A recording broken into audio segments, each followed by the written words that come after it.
Hello guys, Meenakshi Rathore के morning के mini blog में आपका स्वागत है। मैं स्वस्थ हूँ, मस्त हूँ, खुश हूँ। आशा करती हूँ आप भी स्वस्थ मस्त और खुश होंगे। तो आज है 9वीं का दिन और मेरे गणेश पुराण की सबको जय माता दी।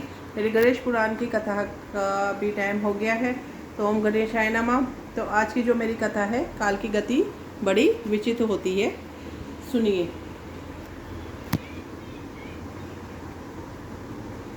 काल की गति बड़ी विचित्र होती है। मुनीश्वर आगे बोले, राजन, काल की गति बड़ी विचित्र है। वह अनुकूल चलता है तो समस्त सौभाग्यों की प्राप्ति कराता है और प्रतिकूल चलता है तो सब कुछ नष्ट कर देता है।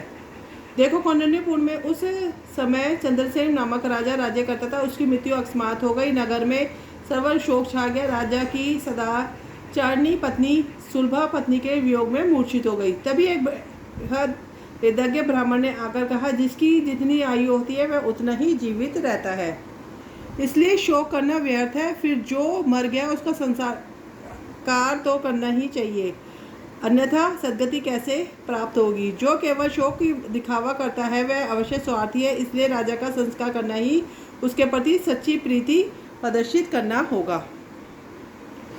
राजा के कोई पुत्र या परिवार नहीं था, इसलिए प्रधान अमात्य ने उसका मृतक संस्कार किया और फिर सब अमात्य बैठकर विचार करने लगे कि किसे राजा बनाया जाए। तभी महर्षि मुद्गल वहां आ गए और अमात्यों के पूछने पर महर्षि ने कहा कि गज अपनी सूंड जिसके कंठ पे माला पहनाए उसी को राजा बनाना चाहिए। इसके लिए आप लोग एक उत्सव का आयोजन करके राजा का चयन कर लो। महर्षि की आज्ञा के अनुसार शुभ दिन देखकर उत्सव का आयोजन किया गया, जिसमें सहस्त्रों व्यक्ति उपस्थित हुए। दक्ष भी उसमें दर्शक के रूप में सम्मिलित हुआ। रानी ने पृथक नाम गजेंद्र की सूट में एक रत्न माला डाली और प्रार्थना की कि हे गजा, इस माला को किसी ऐसे योग्य व्यक्ति के गले में डाल दो जो धर्मपूर्वक राज्य शासन चला सके। हाथी उस जनसमूह के मध्य में इधर उधर सूंड हिलाता हुआ धीरे धीरे चल पड़ा। वह कभी कभी रुककर किसी विशेष व्यक्ति को सूंघने लगता तो वह व्यक्ति समझता कि यह माला मेरे ही गले में डलने वाली है।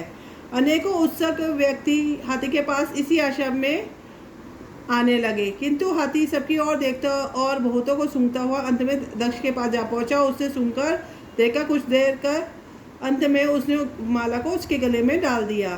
दक्ष राजा हो गया। हाथी ने उसे अपनी सूंड से उठाकर ऊपर बैठा दिया। सर्वत्र हर्ष ध्वनि और जय घोष होने लगा। वह हाथी पर चढ़कर ही राजभवन में लाया गया। वेदज्ञ ब्राह्मणों ने उसका विधि पूर्वक अभिषेक किया। उस समय दुवी ध्वनि बजी। राजा दक्ष पर पुष्पों की वर्षा होने लगी। राजा ने सभी को यथा पद विभिन्न प्रकार के उपहार ब्राह्मणों को गतात्वी के दान दिए।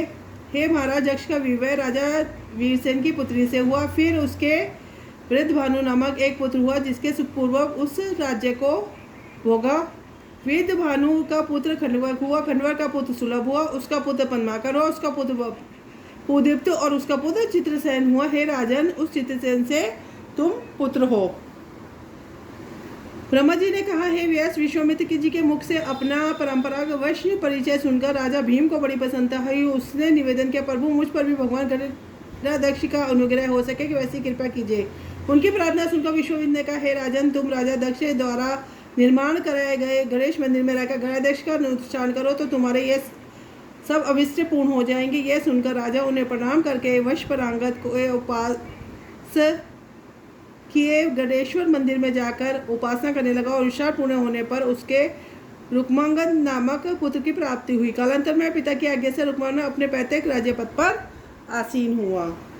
यह कहकर ब्रह्मा जी चुप हो गए तो व्यास जी ने उनसे निवेदन किया कि ब्राह्मण, फिर रुक्मांगद भी गणेश भक्त हुआ या नहीं?